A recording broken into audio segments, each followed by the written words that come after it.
Donc la Lorraine est effectivement une région qui est assez dynamique dans le domaine de l'archéologie forestière. Alors ça s'explique par la présence de nombreuses forêts dont beaucoup sont publiques, ce qui en facilite effectivement l'accès, et ce qui a permis de développer des liens assez anciennement avec l'ONF. Mais c'est aussi dû à la présence d'équipes de recherche qui travaillent sur la forêt, comme celle de l'INRA, alors aujourd'hui l'INRAE, de son centre de Nancy. Donc j'aurais pu écrire en titre tout autant sur les forêts que dans les forêts, vous allez voir. Donc je vais vous présenter en... Ah,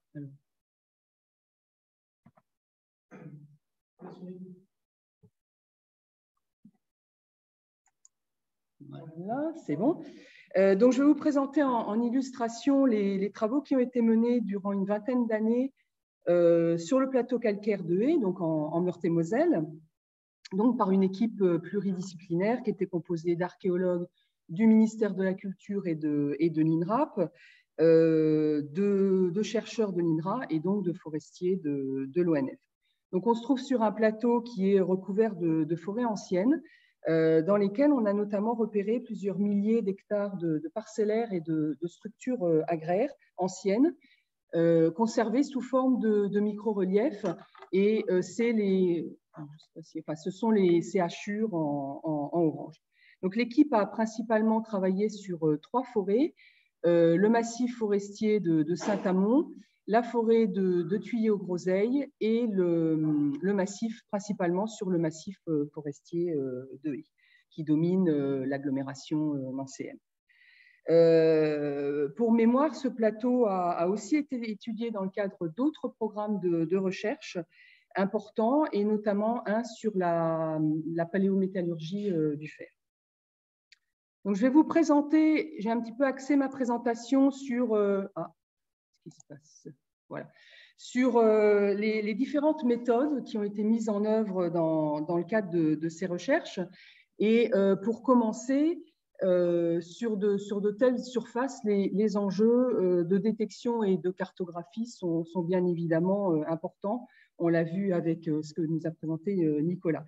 Donc, après avoir débuté par des prospections et des relevés au sol, l'équipe a pu bénéficier d'un des premiers levés LIDAR en France dans l'hiver 2006-2007, celui sur la forêt de Haye. Je pense que vous ne voyez pas en rouge ici. Et puis, donc on se trouve sur une forêt de feuillus. Alors, ce vol LIDAR était un peu expérimental, je ne vous le cache pas. Quand on est parti, on ne savait pas trop dans quoi on partait. Il a été réalisé sur 11 600 hectares et on a une densité de points sols de 2,11 points au mètre carré, ce qui est très faible. Alors, tu n'as pas donné les points sols, mais ça correspondait par rapport à ton chiffre de 10 points, c'était à peu près 5, un peu plus de 5 points envoyés. C'est faible par rapport à ce qu'on fait maintenant, mais ça a été déjà, ça a largement dépassé nos attentes en termes de résultats. On a aussi pu utiliser un levé test réalisé par l'IGN en mars 2009 sur 17 500 hectares sur cette bande-là, qui recroisait notre bande, puisqu'en fait, on a essayé de comparer les deux à la demande de l'IGN. Donc, dans le massif forestier de Haye, on a ainsi pu cartographier 647 km de structures agraires et parcellaires, tout un réseau de voies antiques très structurées, mais aussi des chemins et des tranchées forestières d'époque médiévale et moderne, et puis des établissements ruraux antiques.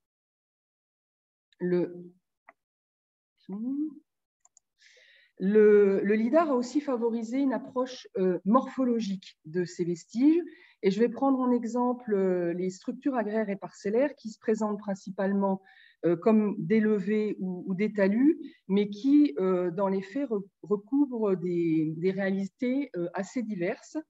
Et le LIDAR, combiné avec des vérifications au sol, quelques sondages, l'analyse des cartes anciennes, a permis d'élaborer une typologie de ces structures et pour certaines d'en comprendre leur origine. Alors, je vais en faire une présentation assez rapide, mais pour plus de détails, je vous renvoie à un article qui est paru dans Numéar en 2020.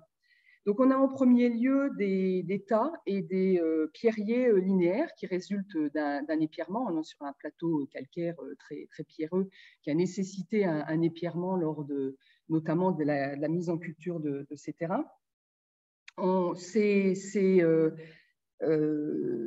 pierriers ont aussi servi à délimiter des enclos pour le bétail ou des limites de champs, de pâture.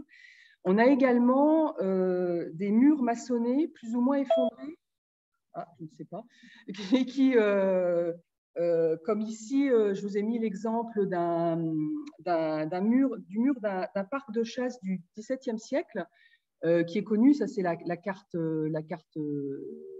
d'état-major, et qui apparaît par endroits quand il est effondré comme un pierrier antique. Hein, voilà.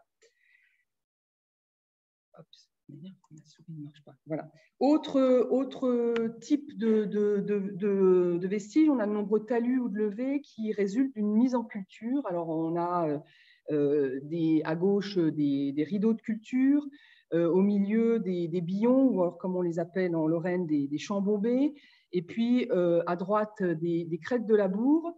Et puis, on a tout un tas d'autres traces beaucoup plus difficiles à interpréter, mais qui sont probablement également des traces de culture. On a également le cas de ce qu'on appelait les terrasses des talus d'époque antique. Et la fouille de 2 de ces talus nous a permis de comprendre leur formation, avec à l'origine un muret qui est établi probablement en limite de champ. Ici, vous avez ce muret un peu effondré. Et la culture en amont a entraîné l'accumulation de terre contre ce muret, voilà, et puis la disparition de terre en aval, puisque cette zone était également cultivée, et ça a créé finalement ce talus. Et ces talus, ces pierriers linéaires, hein, pour l'époque antique, qui se suivent sur des centaines de mètres de long parfois, et ils délimitent effectivement de véritables limites parcellaires.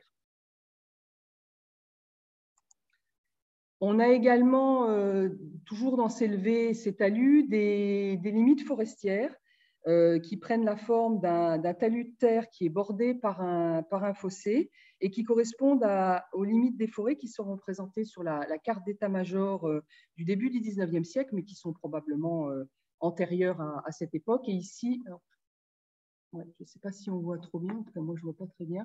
Ici, on a ces talus et on retrouve cette limite sur la… Alors ça, aujourd'hui, c'est en forêt. Hein, et ici, on retrouve cette limite qui était cultivée sur le cadastre, sur la carte d'état-major.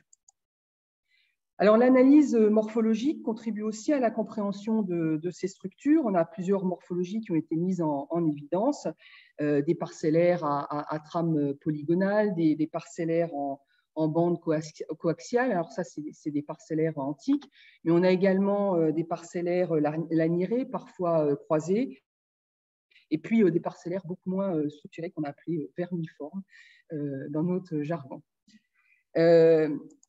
La question de la datation de ces structures agraires et parcellaires est un point assez délicat parce que déjà les datations directes sont totalement anecdotiques. Hein. On a dû trouver du mobilier dans 3 talus sondés et puis quelques meules antiques sur des pierriers, mais qui ne prouvent pas grand-chose.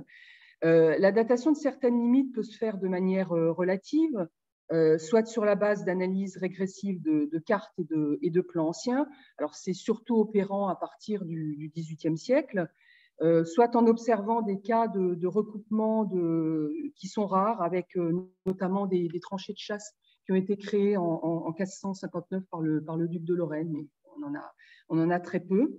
Et donc, finalement, la datation, elle se fait surtout grâce aux connexions avec les établissements ruraux antiques, donc les 84 qu'on a trouvés, ils ne sont pas tous datés, ou bien le réseau viaire antique. Alors, ces établissements, il y a eu très peu de fouilles, quelques sondages, mais surtout un échantillonnage systématique de chablis. Vous avez l'exemple de cet échantillonnage, puisque une des tempêtes de 99 a fortement touché le massif. Il y a énormément de chablis et on a donc pu faire des échantillonnages dans de nombreux secteurs.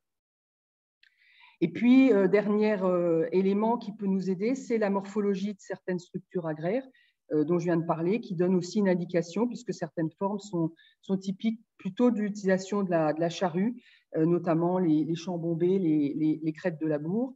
Et puis, on a des parcellaires laniérés croisés, plutôt un type qui apparaît à partir du Moyen-Âge.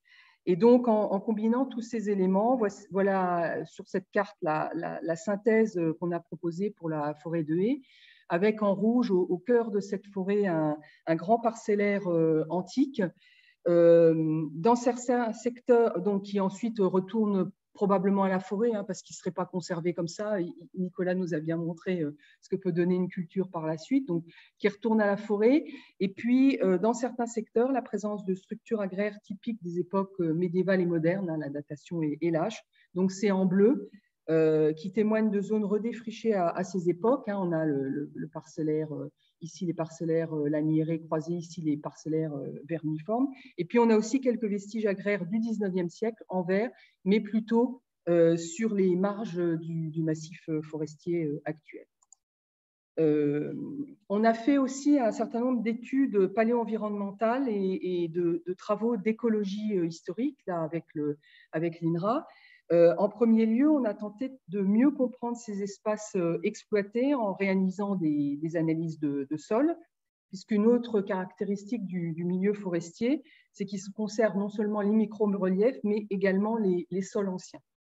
De nombreux éléments ont été mesurés dans ces analyses, et notamment le phosphore. On a fait des prélèvements systématiques selon un maillage de 100 mètres. Ce sont sur cette carte les petits points noirs. Et ici, sur cette carte donc, des taux de phosphore, on voit que certains habitats ont des taux très importants. Et ici même un enclos qui pourrait être qui n'est pas un habitat, il n'y a pas de bâtiment, mais qui pourrait être un enclos pour le bétail.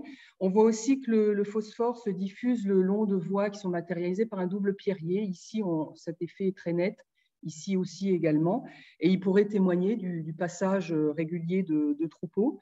Et puis, on a des taux un petit peu moyens dans tout ce secteur-là, qui est entouré par un certain nombre d'établissements ruraux. Et on pourrait être en présence de zones amendées pour des cultures spécifiques plus gourmandes ou dans des zones de pâture plus intensives. On a aussi fait des analyses en mobilisant des données existantes, comme la carte pédologique. On a une carte pédologique sur ce secteur et puis surtout une carte des stations forestières. Et alors, ces cartes de stations forestières, elles sont dressées à partir d'inventaires floristiques et de données pédologiques. On a un certain nombre d'éléments qui sont caractérisés, comme la profondeur d'apparition des cailloux, les réserves en eau, le pH. Et sur cette base, on a pu établir un degré de fertilité global, alors en 3 catégories, mauvaise, médiocre, favorable, donc favorable en vert, médiocre moyenne en jaune et défavorable en rouge. Ça a été mobilisé par Catherine Fruchard dans le cadre du programme Rurland. Et ça montre que sur ce plateau, ce sont les terres les plus fertiles qui ont été les plus investies par l'agriculture, puisqu'ici, vous avez les zones où on a ces parcellaires, et on voit que les zones vertes sont plus importantes, alors qu'ici, c'est la totalité du plateau. On voit que les secteurs les moins intéressants ont été les moins investis. On a eu aussi recours à des analyses palynologiques, je vais y arriver, dans un des rares vallons humides au nord du massif, qui a permis de restituer le paysage du secteur, alors malheureusement que depuis le XVIe siècle, avec notamment le passage d'une aulnée à une carissée à partir du XIVe siècle, probablement en rapport avec des aménagements d'étangs qui ont pu accueillir une installation hydraulique qui est liée à la production métallurgique et qui est connue par un texte de 1391. Les analyses renseignent aussi sur la forêt alentour, composée de chênes, de charmes et de hêtres. Et à partir du XIVe siècle, on observe une diminution du hêtre et du charme bien sûr de l'aulne, probablement liée à une utilisation de ces bois. Ces études paléo-environnementales ont été aussi mobilisées pour comprendre l'impact des occupations anciennes sur l'environnement actuel. Donc là, on renverse la focale. Donc ces travaux ont été menés par mes collègues de l'INRA, Étienne Dambrine et Jean-Luc Dupoué, et ils ont pu montrer que plus de 1500 ans après leur abandon, ces sites ont encore un impact très fort sur la biodiversité actuelle. Et là, je vous prends l'exemple d'une analyse de végétation qui a été menée dans la forêt de Thuillé aux Groseilles, donc au sud de la forêt de Haye. On voit que certains cortèges d'espèces, c'est le premier axe factoriel ici, donc certains cortèges d'espèces sont caractéristiques des zones qui sont fortement anthropisées, c'est-à-dire les secteurs avec les habitats, les secteurs de terrasses proches. C'est tout ce qui est en violet bleu ici. Avec notamment dans les espèces caractéristiques la petite pervenche et le groseillier à maquereau. Et puis d'autres cortèges sont typiques des zones éloignées des habitats romains qui se présentent en vert. Et on voit que le facteur principal, un des facteurs principaux d'explication est le taux de phosphore des sols dont on a vu qu'il est lié probablement à de l'amendement ancien. Donc la culture antique a encore un impact sur la forêt actuelle.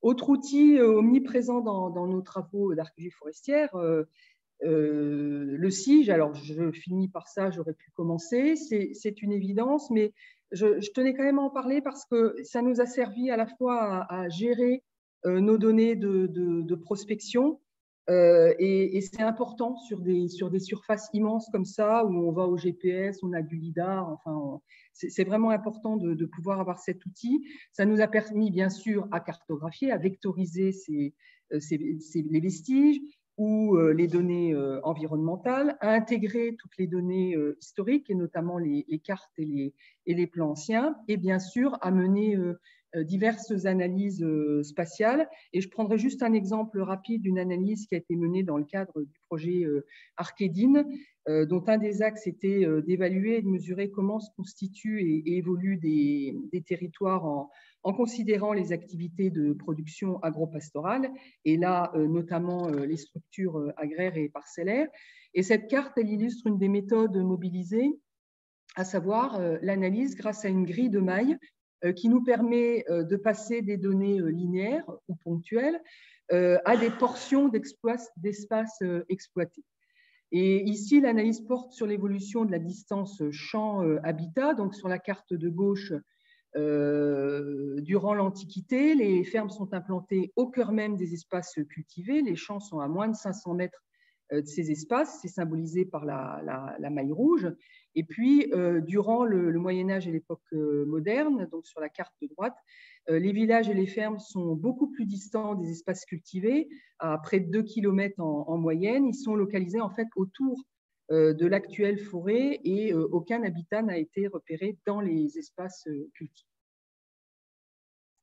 J'ai encore un peu de temps. Alors, je vais les passer en rafale. Donc, c'était pour conclure, mais voilà, voilà, on a un petit peu travaillé pour essayer de restituer l'occupation du sol dans ce massif forestier à diverses époques. On a parlé de valorisation, donc on a fait un effort, voilà, de représentation. Alors, ce ne sont que des évocations, évidemment, on n'a pas la prétention de dire que c'est ça. Donc, je vais vous les passer en rafale, tant pis. Donc, ça, c'est vraiment une évocation pour l'âge du fer. On a des sites de hauteur fortifiés. Pour l'époque romaine, on l'a vu, on ne sait pas où est la forêt, ou en tout cas, on imagine qu'elle est sous forme de petits bosquets dans les fonds de vallons.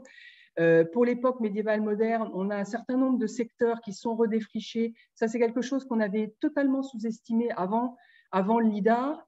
On a également des autres vestiges, donc des ateliers de production du fer, des zones d'extraction du fer. Là, à la fin du 19e siècle, on a un état très proche de la forêt actuelle. On a simplement certains secteurs qui sont revenus à la forêt dans les zones de marge. Et puis, on a des vestiges militaires. Je ne détaille pas trop, mais c'est un secteur qui a été fortifié à la fin du 19e siècle, puisque Nancy s'est retrouvée à la frontière, à la perte des 3 départements, enfin des départements d'Alsace et de Moselle, enfin d'Alsace-Lorraine. Et donc, il a fallu la fortifier. On a créé le camp de Toul et le camp retranché de Toul. L'agglomération nancéenne est là. Et donc, il y a un certain nombre d'éléments qui datent de la fin du 19e, d'éléments fortifiés. Je ne détaille pas. Et je conclus rapidement. Voilà. La multiplication des levées lidar a effectivement, comme dans le massif forestier de Haye, grandement renouvelé nos connaissances sur ces forêts. On se rend compte qu'on a dans des forêts anciennes, enfin qu'on appelle antérieures en tout cas à 1830, la date du minimum forestier qu'on connaît par les cartes, on se rend compte qu'il y a plein de parcellaires, que les forêts sont remplies de parcellaires antiques. Ça, c'était un recensement que j'avais fait, mais qui est sûrement maintenant incomplet, qui pose la question d'un minimum forestier durant l'époque médiévale. Et ce changement radical d'échelle d'analyse va sûrement être amené à encore prendre une autre dimension, une autre échelle, avec le fameux levé lidar HD dont on vient de parler, alors sauf peut-être pour la moitié sud de la France, mais pour la moitié nord, ce qui va être fait en hiver, on espère beaucoup, et ça c'est la carte d'avancement, et voilà, et désolé si j'ai un peu pris trop de temps.